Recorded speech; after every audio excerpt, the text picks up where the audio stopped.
Bienvenidas y bienvenidos a este espacio de reflexión educativa. Hoy comenzamos explorando una propuesta clave para entender cómo se ha construido la historia de la educación en nuestros países de Iberoamérica, de la mano de Gabriela Ossenbach. Gabriela Ossenbach propone que la historia de la educación en Iberoamérica no debe entenderse como una suma de historias nacionales aisladas, sino como una red interconectada de procesos que comparten raíces comunes, marcada por la colonización, la lengua, la religión y la influencia de modelos externos, especialmente europeos. Su propuesta, conocida como Badisei, invita a crear una historia comparada crítica que supere el eurocentrismo y nos permita ver cómo las ideas políticas, modelos pedagógicos han circulado entre nuestros países, adaptándose a contextos diversos. Ossenbach defiende un enfoque colaborativo y regional. No se trata de comparar para ver quién lo hizo mejor, sino para comprender las diferencias y similitudes como parte de una misma historia compartida. También propone usar múltiples fuentes, desde manuales escolares hasta archivos institucionales, y abrir el estudio a temas como la educación de mujeres indígenas y afrodescendientes, usualmente invisibilizados. La historia comparada desde esta perspectiva no solo reconstruye el pasado, nos ayuda a entender los desafíos actuales de la educación en clave regional.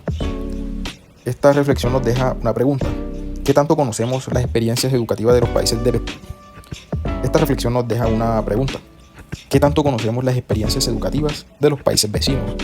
¿Y cómo pueden estas enriquecer nuestras propias prácticas pedagógicas? Buena pregunta. La mayoría de las veces nuestras prácticas pedagógicas están influenciadas por políticas y tradiciones educativas propias del país, sin mirar hacia los lados. Esta mirada nacionalista limita la posibilidad de aprender de otras experiencias que han enfrentado retos similares en contextos culturales y sociales parecidos. Conocer las experiencias educativas de los países vecinos en Iberoamérica, como México, Argentina, Brasil o Chile, nos permite ampliar el horizonte, comparando qué políticas han funcionado, qué innovaciones pedagógicas han sido exitosas y cómo han abordado el problema como la inclusión, la desigualdad o la deserción escolar. Además, nos ayuda a cuestionar nuestras propias prácticas. ¿Por qué seguimos usando ciertos métodos? ¿Qué efectos tienen? ¿Qué podríamos adaptar de otras realidades? Gabriela Ossenbach plantea que una historia comparada no es solo para saber más, sino para actuar mejor. Al comprender los procesos compartidos y las diferencias en la evolución de los sistemas educativos iberoamericanos, podemos construir una pedagogía más crítica, consciente y solidaria a nivel regional. Uno de los aportes más significativos de Gabriela Ossenbach en su insistencia en que la historia comparada de la educación no debe limitarse a describir procesos, sino que debe asumirse como una herramienta crítica para comprender el presente y proyectar futuros posibles. Desde su visión, estudiar los sistemas educativos de Iberoamérica desde una perspectiva comparada no solo nos permite identificar patrones comunes y divergencias, sino también cuestionar las estructuras vigentes y visibilizar las voces históricamente silenciadas. Para Ossenbach, la historia de la educación es una disciplina viva, profundamente vinculada con la práctica pedagógica y las decisiones políticas. Por eso propone una renovación metodológica y conceptual en la que se incorporen múltiples fuentes, se adopten enfoques interdisciplinares y se fomente la colaboración entre investigadores de distintos países. Solo así será posible construir una narrativa más inclusiva, crítica y representativa de la realidad educativa iberoamericana. En conclusión, Gabriela Ossenbach nos recuerda que el conocimiento histórico tiene un valor transformador. Comprender cómo se han configurado nuestras instituciones, políticas y culturas escolares no es un ejercicio neutral, sino una forma de adquirir conciencia para incidir de manera más justa y equitativa en el presente. Como educadores e investigadores, tenemos el reto de mirar atrás, no para repetir la historia, sino para transformarla. Y bueno, por otra parte, en este podcast nos trasladamos a la Europa del siglo XX, donde la educación también fue escenario de tensiones, críticas y propuestas transformadoras. Miguel Maldonado analiza este periodo posterior a la Segunda Guerra Mundial hasta finales de los años 70, un momento en el que el sistema educativo europeo comenzó a ser duramente cuestionado. El crecimiento económico y las reformas técnicas no lograron ocultar la rigidez, autoritarismo y desigualdad que persistían en las escuelas. el llamado desencanto se reflejó especialmente en los movimientos estudiantiles, como el Mayo del 68 en Francia, donde miles de jóvenes exigieron una educación más democrática, participativa y crítica. No solo se trataba de cambiar los métodos, sino transformar la función misma de la escuela en la sociedad. Pensadores como Bourdieu y Foucault ofrecieron marcos teóricos para entender la educación como una estructura de poder que debía ser analizada, desafiada y repensada. Este espíritu crítico sentó las bases para lo que hoy conocemos como pedagogías críticas, con fuerte eco en América Latina. Maldonado plantea que este periodo no solo fue de protestas, sino también de propuestas, de acción transformadora. Europa vivió un momento de inflexión que mostró que la educación también puede ser un campo de lucha, de resistencia y de esperanza. ¿Estamos educando para conformar o para transformar la sociedad en la que vivimos? ¿Estamos educando para conformar o para transformar la sociedad en la que vivimos? Esta pregunta nos obliga a mirar con profundidad el sentido ético, político y social de la educación. No es una interrogante menor, es tal vez una de las más urgentes en nuestro tiempo. Educar para conformar implica preparar a las personas para adaptarse al orden existente, para aceptar sin cuestionamiento las estructuras sociales, económicas y culturales que predominan. En una educación que reproduce valores, normas y jerarquías, muchas veces sin ofrecer espacios reales para la crítica o la participación en este modelo.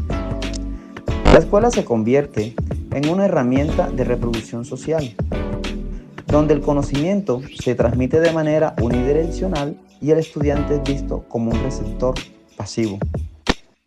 Por el contrario, educar para transformar es apostar por una formación que desarrolle el pensamiento crítico, que invita al análisis de la realidad, que motiva la acción social comprometida. Es una educación que no le teme a la duda ni a la diferencia, que promueve el diálogo y que reconoce al sujeto como protagonista de su propio aprendizaje y de su entorno. En este sentido, la escuela se concibe como un espacio político, un lugar donde se aprende a leer el mundo para poder intervenir en él. A lo largo de la historia, especialmente entre 1947 y 1978, en Europa, muchos intelectuales, educadores y estudiantes vivieron ese conflicto entre una educación que domesticaba y la otra que emancipaba. El desencanto, al que se refiere Miguel Maldonado, no fue solo con política o la economía, sino también con un sistema educativo que parecía más interesado en producir obediencia que conciencia. Hoy, esa pregunta sigue vigente. En un mundo atravesado por desigualdades, crisis ambientales, violencia y exclusión, la educación no puede mantenerse neutral. Tiene que tomar postura. Y en ese sentido, educar para transformar no es una opción ideológica, sino una necesidad ética. Uno de los aportes más significativos de Miguel Maldonado es su llamado a reconocer el papel activo de los sujetos históricos en la transformación educativa. Para él, el desencanto no debe llevar a la apatía, sino a una acción crítica y colectiva. Maldonado nos recuerda que los movimientos estudiantiles, los educadores comprometidos y los pensadores críticos de la segunda mitad del siglo XX fueron capaces de imaginar otras formas de educar, de pensar y de vivir. Su reflexión nos invita a no aceptar la educación como un proceso neutro o meramente técnico. Al contrario, la educación es siempre una práctica política que puede perpetuar el orden o abrir caminos hacia la independencia.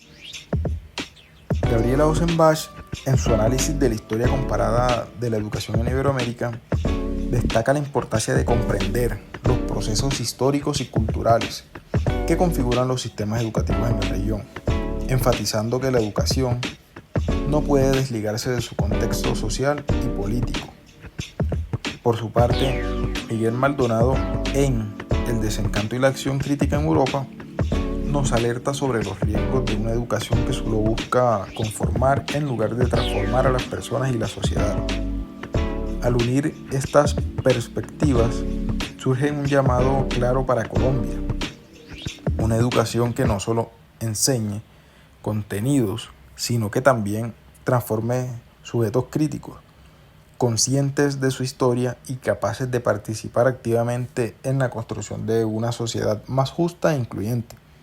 En Colombia, un país marcado por profundas desigualdades y conflictos sociales, esta reflexión es fundamental, ya que la educación debe ser un espacio donde se reconozca la diversidad cultural, se valore la pluralidad de voces y se promueva la participación democrática. Solo así podrá contribuir a superar las divisiones y los retos históricos que enfrenta la nación. Por eso, la enseñanza en Colombia no debe limitarse a reproducir estructuras sociales existentes, sino que debe ser una herramienta para la transformación social, la inclusión y la justicia. Es el reto pendiente que nos invita a asumir la historia comparada de la educación como la crítica acción que Maldonado plantea.